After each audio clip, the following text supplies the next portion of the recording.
చెన్నూరులో మంత్రి గారి మీద తిరగబడ్డారు.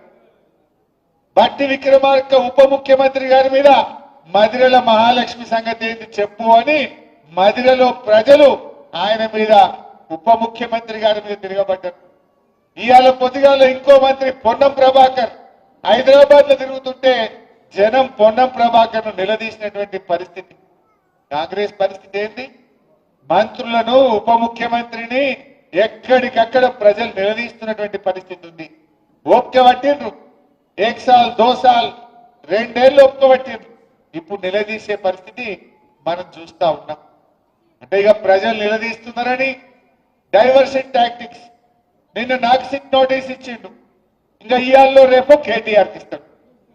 గంతే కదా నువ్వు ఇచ్చేది, వచ్చిందా? గంతే చేస్తాడు. ఎందుకంటే కేటీఆర్ గారు ఒకవైపు గట్టిగా నిలదీస్తుండు, ఇంకొక వైపు నేను అడుగుతా ఉన్నా, సమాధానాలు లేవు. నీ బొగ్గు కుంభకోణంలో నీ బామ్మర్దికే నువ్వు సాయం చేసినావు, నీ సంగతి ఏంటంటే దాని మీద సమాధానం లేదు. సిట్ నోటీసులు పంపుతుండే ఇక ప్రేమలేఖలు. భయపడతాం అనుకుంటున్నావా? నువ్వు ఎన్ని నోటీసులు ఇచ్చినా బిడ్డ నిన్ను ప్రశ్నిస్తూనే ఉంటాం. మహాలక్ష్మి ఇచ్చేదాకా అడుగుతాం, రైతు రుణమాఫీ అయ్యేదాకా అడుగుతాం, నువ్వు అవ్వాతాతలకు 4,000 ఇచ్చేదాకా అడుగుతాం, నువ్వు తులం బంగారం ఇచ్చేదాకా అడుగుతూనే ఉంటాం. పిల్లలకు ఎస్సీ ఎస్టీ బీసీలకు ఫీజు రియంబర్స్మెంట్ డబ్బులు ఇచ్చేదాకా రేవంత్ రెడ్డి వెంట పడుతూనే ఉంటాం. నువ్వు ఎన్ని నోటీసులు ఇచ్చినా, నువ్వు ఎన్ని అటెన్షన్ డైవర్షన్లు చేసినా నీ వెంటనే పడతాం.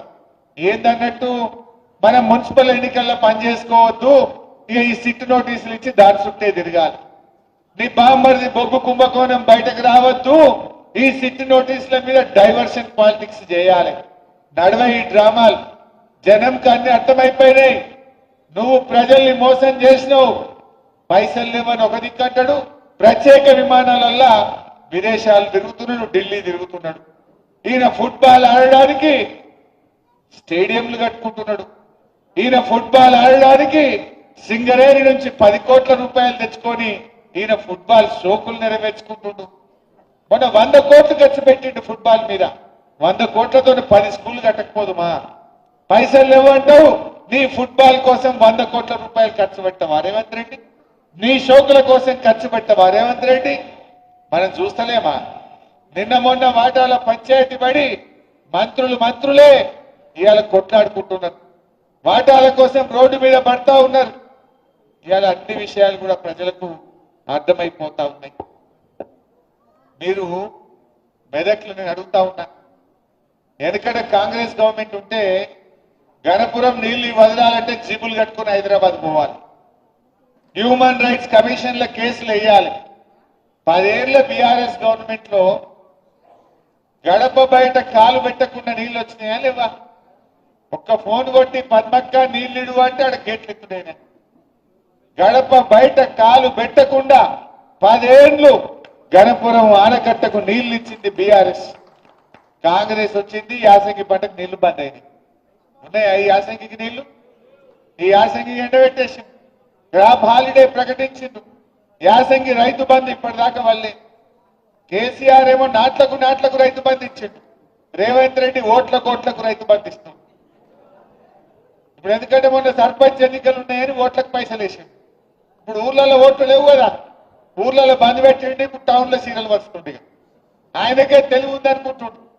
ప్రజలు నీకంటే తెలివైన వాళ్ళు రేవంత్ రెడ్డి. తెలివి నీకే లేదు, ప్రజలకు నీకంటే తెలివితేటలు ఎక్కువ ఉన్నాయి. ఆ ప్రజల్ని గుణపాఠం చెప్పడానికి సిద్ధంగా ఉన్నారు అని మనం చేస్తా ఉన్నా. బాగా ఆలోచించండి. ఇలా మెదక్ అభివృద్ధిలో ముందుకు సాగాలంటే మన బీఆర్ఎస్ అభ్యర్థులు గెలవాల్సిన అవసరం ఉంది. కేసీఆర్ గారు ఎంతో ఆలోచించి కొత్త జిల్లాలు ఏర్పాటు చేసింది. ఇలా కాంగ్రెస్ వాళ్ళు జిల్లాలు రద్దు చేస్తారట. మెదక్లో ఎవరైనా కాంగ్రెస్ పార్టీకి ఓటేయడం అంటే మన జిల్లాను మనం వద్దనుకోవడమే. మన జిల్లా రద్దు చేస్తానన్న రేవంత్ రెడ్డికి ఓటేయడం అంటే మన ఏళ్ళతో మన కన్ను పొడుచుకోవడమే. మెదక్ జిల్లా ఉండాలనా పోవాలా? ఉండాలనా పోవాలా? ఉండాలంటే కారు కోటేయాలి, కాంగ్రెస్ చిత్తుగా ఓడగొట్టాలి. అప్పుడు మన జిల్లాల తెరువు రాడు. మన జిల్లా తెరువు రేవంత్ రావద్దంటే రేవంత్ జ్ఞానోదయం కావాలంటే కాంగ్రెస్ పార్టీని ఓడించాలని చెప్పి నేను మెదక్ ప్రజలందరికీ కూడా ఈ సందర్భంగా పిలుపునిస్తా ఉన్నా. మెదక్ అయినా, నర్సాపూర్ అయినా, రామాయణపేట అయినా, తూప్రాన్ అయినా 4 మున్సిపాలిటీలు గులాబీ జెండా ఎగిరి తీరాలని చెప్పి కూడా నేను ఈ సందర్భంగా పిలుపునిస్తా ఉన్నా. నాకు నమ్మకం ఉంది తప్పకుండా ఈ 4 మున్సిపాలిటీలు కూడా బీఆర్ఎస్ గెలిచి తీరుతుంది. అసలు కాంగ్రెస్ వచ్చినాక మున్సిపాలిటీల్లో బుగ్గలు కూడా, వీధి దీపాలు కూడా వెలుగుతలేవు. చెత్త కూడా సరిగా ఎత్తుతున్న పరిస్థితి లేదు. కొత్తగా రోడ్ వేసిన పరిస్థితి లేదు. మొత్తం పారిశుద్ధ్యం లోపించింది. ప్రజలు డయేరియా, అంటు రోగాలు, విష జ్వరాల బారిన పడి ఇలా నానా ఇబ్బందులు పడుతున్నటువంటి పరిస్థితి ఉన్నది. ఇంకా గొప్పతనం ఏంటంటే దీనికి మున్సిపల్ మంత్రి రేవంత్ రెడ్డి, ఆయన శాఖలోనే ఇంత దారుణమైనటువంటి పరిస్థితులు ఇవాళ ఈ రాష్ట్రంలో నెలకొన్నటువంటి పరిస్థితి ఉన్నది. నేను మీ అందరినీ కూడా కోరేది ఒక్కటే, దయచేసి అందరూ కలిసిమెలిసి పనిచేయండి. పార్టీలో కార్యకర్తలు మెరిట్ ప్రకారం మా ఫారూక్ హుస్సేన్ సాబ్ ఆయన పార్టీ మనిషి, ఎవల ముఖం చూడండి. జో జీతా ఉनको టికెట్ మిల్తా. వేరే వాళ్ళు దయచేసి నేను కోరేది ఒక్కటే, ఎవరైనా రాకపోతే కాపాడుకుంటాం. 2 ఏళ్ల తర్వాత వచ్చేది బీఆర్ఎస్ గవర్నమెంటే. తప్పకుండా మార్కెట్ కమిటీలు ఉంటాయి, ఎన్నో అవకాశాలు ఉంటాయి, గ్రంథాలయ సంస్థ డైరెక్టర్లు ఉంటాయి. ఆ కార్యకర్తలను కూడా కాపాడుకుంటాం. సహకరించండి. మనం జెండా ఎగరేయడం మనకు ముఖ్యం, గులాబీ జెండా ఎగరడం మనకు ముఖ్యం. ఎక్కడనైనా ఏదైనా రాకపోతే కూడా బాధపడద్దు, పార్టీ మిమ్మల్ని కాపాడుకుంటారు. వాళ్ళు కూర్చున్నారు, ఎదుటి వాళ్ళ క్యాండిడేట్లు దొరుకుతలేరు. వాళ్ళకు బీఆర్ఎస్ వాళ్ళు టికెట్లు ఇచ్చినాక మేము ఇస్తామంటున్నట. ఇల్లు ఎవడన్నా రానోడో, అలిగినోడో, గులిగినోడు ఉంటే ఎత్తుకపోదామని చుట్టూ పోతారా? బీఆర్ఎస్ బిడ్డలు పోరు. బీఆర్ఎస్ బిడ్డలు వస్తే దల్లాటరు, రాకుండా గెలుపు కోసం కృషి చేస్తారు. రాని వాళ్ళను కాపాడుకుంటాం, వచ్చిన వాళ్ళను గౌరవించుకుంటాం.